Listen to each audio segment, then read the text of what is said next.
Keren banget insight-nya kok. Kalau menurut Koko, perlukah ambil asuransi untuk mobil? Jawabannya ada di akhir video ya. Yo guys, welcome to iWay. I wish I knew it earlier, episode ke-5. Nah, sebelum gue kasih tahu jawabannya, gue mau sharing ke kalian jenis-jenis asuransi dulu, supaya kita semua tahu nih. Asuransi mobil itu, atau asuransi kendaraan, itu dibagi menjadi beberapa jenis. Yang pertama adalah asuransi TLO. TLO itu singkatan dari Total Loss Only, yang mana asuransi itu hanya mengcover kalau kalian kehilangan kendaraan kalian. Dan itu pun tidak di-cover 100% biasanya. Hanya di-cover yang gua tahu itu hingga 90-95% yang paling bagus. Jadi, kalau terjadi amit-amit ya, amit-amit, kalau terjadi kecelakaan dan lain-lain, kerusakan, itu tidak ditanggung. Jadi asuransi TLO ini hanya menanggung kehilangan saja. Yang kedua, jenis asuransinya adalah asuransi all risk atau komprehensif. Nah, disinilah asuransi ini mengcover segala macam kerusakan eksterior kendaraan kalian sampai kehilangan. Sesuai namanya ya, all risk. Jadi, misalkan mobil kalian amit-amit kecelakaan, lampunya rusak, bempernya pecah, pokoknya ini udah rusak deh gitu. Nah, kerusakan itu akan diestimasi lalu akan diganti sama pihak asuransi. Itu yang dinamakan asuransi komprehensif. Yang ketiga, ada yang namanya asuransi perluasan. Asuransi perluasan ini adalah asuransi yang diluaskan lagi dari komprehensif tadi. Kalau komprehensif tadi itu hanya mengcover kerusakan yang terjadi di eksterior mobil kalian karena faktor lalai atau faktor kecelakaan. Tapi kalau di komprehensif, faktor yang seperti bencana alam, huru-hara, dan lain-lain, itu biasanya nggak di-cover. Nah, di asuransi perluasan inilah baru akan di-cover. Seperti mungkin ya, mobil kalian tuh hanyut terbawa tsunami gitu kan, atau tertimpa gedung pada saat gempa bumi, itu biasanya baru di-cover kalau kalian mengambil asuransi perluasan. Itu dia jenis asuransi yang ada di Indonesia. Asuransi untuk kendaraan bermotor ya, mau itu motor ataupun mobil. Sebenarnya ada terakhir sih asuransi yang keempat, yaitu asuransi syariah. Tapi kebetulan gue belum terlalu paham ke sana, jadi gue daripada salah, lebih baik ini gue hanya kasih tahu aja namanya. Untuk penjelasan detailnya mungkin kalau ada yang tahu, bisa bantu sharing di kolom komentar ya. Setelah bahas jenis-jenisnya, sekarang gue mau bahas cara asuransi bekerja ya, sistemnya. Jadi, semua kendaraan bermotor yang ada di jalanan Indonesia, itu nggak 100% semuanya otomatis di-cover asuransi, guys. Sebelum kita bahas lebih dalam, gue juga mau mengingatkan, harap berhati-hati dan jangan, berkendara sembarangan ya. Be a considerate driver, jangan menganggap enteng kalau segalanya bisa diselesaikan hanya dengan asuransi. Karena apa? Nggak semua mobil atau motor di jalanan Indonesia sudah di-cover asuransi. Cara sistem bekerjanya gini. 1. Pembelian kendaraan bermotor kan ada 2 ya, cash, kredit. Kalau pembayaran cash, kendaraan bermotor biasanya tidak otomatis langsung di-cover sama asuransi. Keep in mind ya guys, karena ini banyak salah kaprah nih. Kendaraan yang dibeli sama kita pribadi, terus kemudian kita belinya cash, itu nggak langsung otomatis di-cover sama asuransi. Jadi kita harus daftarin secara mandiri. Kita pilih asuransinya mana aja, kemudian pilih paketnya, mau yang TLO aja atau komprehensif, dan lain-lain. Setelah kita daftarin, di-approve, barulah kendaraan kita nih yang dibeli secara cash tercover sama asuransi. Yang kedua, kalau kalian membeli kendaraan bermotor secara kredit, barulah kendaraan itu di-cover langsung sama asuransi. Biasanya DP pertama aja itu sudah include sama pembayaran asuransi tahun pertama gitu. Jadi di pembayaran kredit kita akan mendapatkan asuransi, tapi ada beberapa sistemnya lagi ya. Jadi ini ada sistem di dalam sistem. Di dalam pembayaran kredit kita akan dapat pilihan asuransi. Yang pertama, sistem asuransi total loss only sepanjang tenor. Jadi misalkan kalian kredit mobil 2 tahun, sepanjang 2 tahun ini kendaraan kalian hanya di cover TLO aja. Atau kalian bisa pilih tenor 2 tahun asuransi kombinasi, di mana tahun pertama itu all risk atau komprehensif, di tahun kedua itu baru covernya menurun ke TLO. Kemudian ada yang ketiga, itu adalah full all risk atau komprehensif. Jadi misalkan kalian kredit mobil 4 tahun, ya 4 tahunnya ini akan di cover sama all risk. Jadi kalau ada kerusakan di eksternal mobil kalian, di eksterior, biasanya bisa di cover sama asuransi. Kecuali parts yang habis karena dipakai ya. Misalkan seperti ban, kampas rem, itu nggak bisa. Yang di cover sama asuransi itu adalah parts-parts yang tidak habis secara dipakai. Setelah tahu jenisnya dan sistem asuransi, gue mau jelasin atau kulitin lebih dalam lagi gimana asuransi itu bekerja ya, cara klaimnya, dan lain-lain. Untuk asuransi TLO ya seperti yang tadi gue bilang, kita hanya di cover kalau kita kehilangan. Nah, di asuransi kehilangan ini, kalian harus perhatikan ya guys, karena ada syarat yang mungkin kalau kalian denger ini agak nggak masuk akal. Tapi kalau kalian mau cerna secara realistis, ini menjadi masuk akal. Syaratnya, kalau kalian mau mengklaim kehilangan mobil, kalian harus punya kuncinya 2 dan STNK aslinya bersama kalian pada saat ngeklaim. Oke? Ini yang gue lihat nih banyak orang masih belum tahu. Dan kemarin sempat ada kejadian, kemudian orang-orang tuh netizen malah bilang, loh gimana nih asuransi kehilangan kok malah disuruh bawa kunci mobil 2 sama STNK? Kan namanya kehilangan kita nggak tahu. Yap, betul sekali. Kemarin itu ada yang sharing kehilangan dan mau ngeklaim asuransi kehilangan mobilnya. Tapi kehilangannya itu karena dibawa kabur sama supirnya sendiri. Nah, jadinya karena si pemilik ini secara sadar menyerahkan mobilnya ke si supir, otomatis STNK dan kunci, salah satu kunci pasti dibawa supirnya. Dan itu menjadi tidak bisa diklaim asuransi. Kalau kita mau berpikir secara realistis, ya bener, tidak bisa ditanggung atau tidak bisa diklaim karena ya kita sudah menyerahkan harta benda kita secara sadar, secara sukarela ke orang yang kita percaya. Nah, salahnya si orang yang kita percaya ini tidak bertanggung jawab gitu. Makanya pihak asuransi biasanya tidak mau mengcover. Jadi pastikan tips dari gua untuk yang asuransi TLO ini, kalian kalau ada supir, biasanya yang gue terapkan itu STNK aslinya pasti kita pegang, kita suruh dia bawa STNK kopian aja. Atau STNK aslinya selalu dijadiin satu sama dompet kunci. Nah, kenapa gue bilang tadi kalau dicerna secara realistis baru masuk logika? Karena gini, kalau kehilangan mobil kita dalam artian dirampok atau dicolong, udah otomatis si perampok nggak akan punya kunci aslinya, dan kalau STNK-nya itu kalian bawa bersama kunci aslinya, dia kan menjadi tidak punya apa-apa. Nah, disitulah baru asuransi TLO bisa diklaim. Karena kalian memang bener-bener dirampok. Dokumen STNK itu kalian pegang, kemudian kuncinya 2. Kunci aslinya kalian pegang juga, kalian punya. Jadi itulah baru masuk logika. Oh ya, berarti lu memang kerampokan, yang dibawa kabur mobilnya aja, gitu. Oke? Ini bedanya nih, karena masih banyak orang yang belum tahu. Yang kedua, asuransi all risk. Asuransi all risk ini bukan berarti kalau kalian sudah bayar ya, kan asuransi itu bayar per tahun. Bukan berarti kalian sudah bayar asuransi, itu kalian berarti setiap kali rusak dikit aja langsung klaim. Rusak dikit aja langsung klaim. Nggak begitu. Karena setiap kali kita klaim, kita sebagai pemilik mobil juga akan dikenakan OR atau own risk sebesar 300 sampai 350.000 tergantung dari pihak asuransinya ya. Dan itu per kejadian ya guys. Kalau misalkan kalian amit-amit nih, mobil kalian penyok sebelah kanan, lalu ada penyok sebelah kiri. Nah, itu kan berseberangan banget tuh. Itu kalau dilihat sama asuransi tidak masuk akal kejadiannya, itu bisa dihitung menjadi 2 kejadian. Yang mana tadi biaya klaimnya kalian bayarnya menjadi kali 2. 300, 600.000. Jadi, bukan berarti, sekali lagi gue ngingetin, bukan berarti kalian sebagai pemilik mobil sudah punya asuransi, ya dikit-dikit klaim, ya nggak gitu juga cara mainnya. OR ini juga ditujukan kepada kalian untuk menimbulkan rasa tanggung jawab juga. Kemudian, ini tadi untuk pemilik mobil ya. Sekarang untuk pemilik mobil lainnya, pemilik kendaraan lainnya yang memang pemakai jalan juga. Hati-hati juga dalam berkendara, karena balik lagi ke yang awal, tidak 100% kendaraan bermotor yang di jalan itu otomatis di cover asuransi.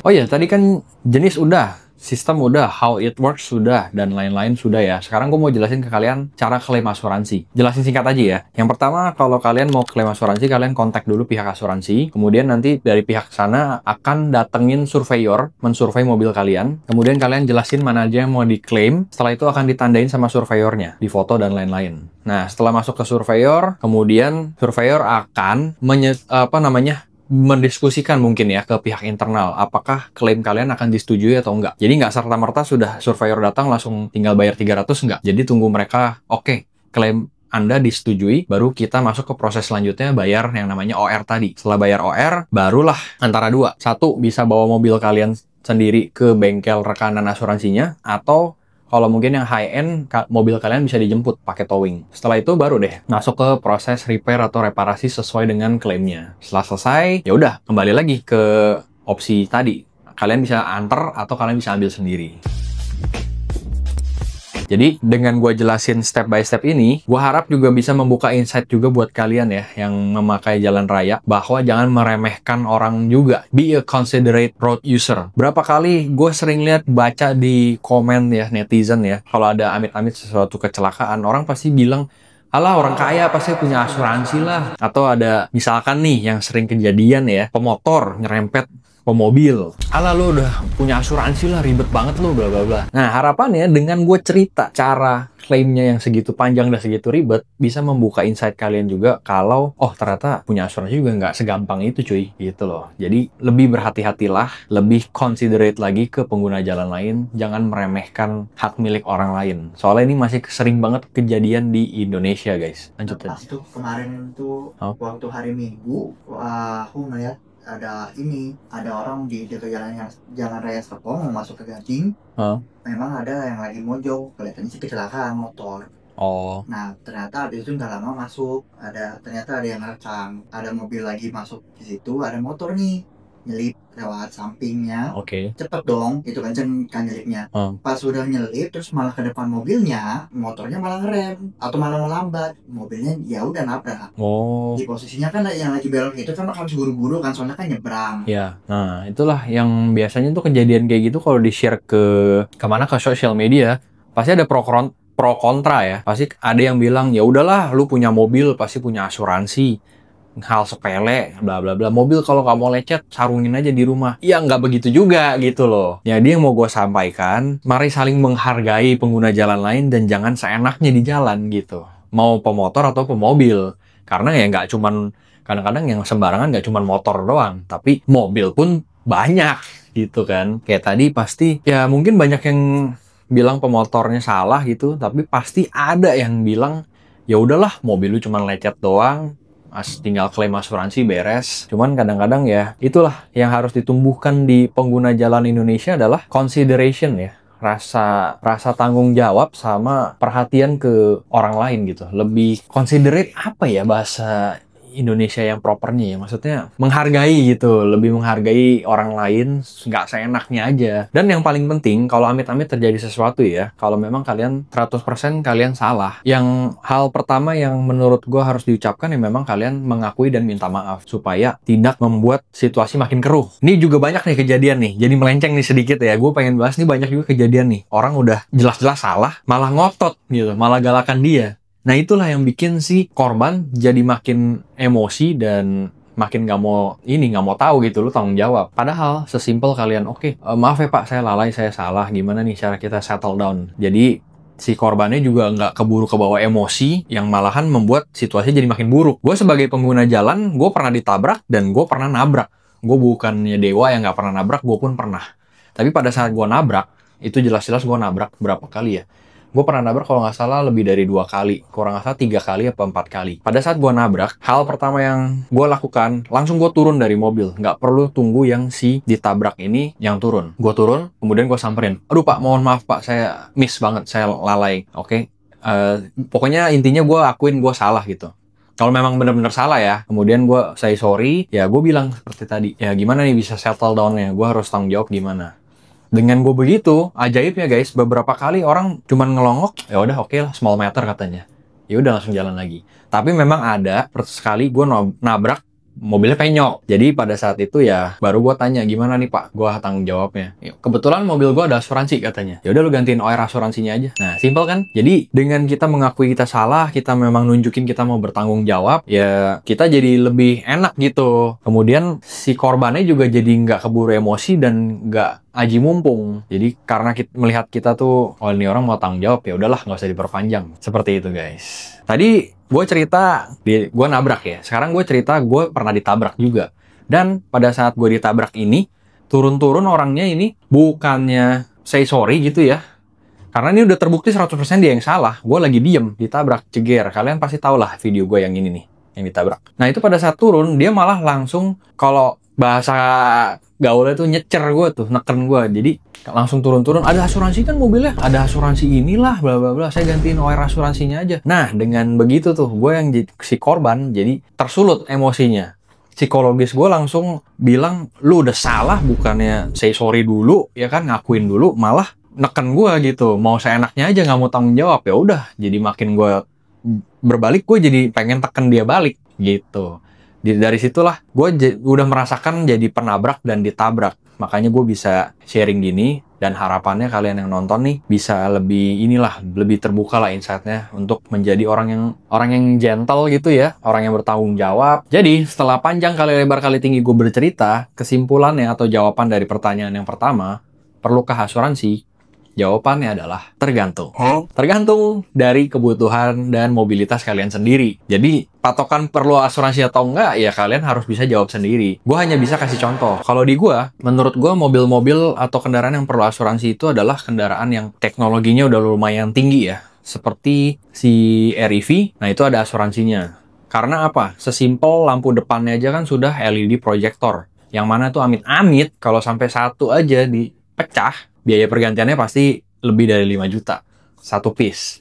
Sedangkan kalau untuk mobil-mobil yang memang parts-nya gua rasa ini masih acceptable lah, kalau amit-amit terjadi sesuatu bisa lah bayar sendiri, biasanya gua nggak asuransiin. Paling mentok gua asuransi hanya TLO aja. Dan untuk kendaraan yang mobil-mobil gue yang cash, yang memang udah lunas, itu asuransinya TLO semua gitu. Dan yang si REV juga TLO, cuman nanti memang rencananya mau dimasukin ke all risk, karena itu kan, nah ini juga salah satu nih faktornya, itu kan warawiri tuh. Nah kuncinya di sini, mobilitas gue sehari-hari pasti pakai CR-V, warawiri sini sana.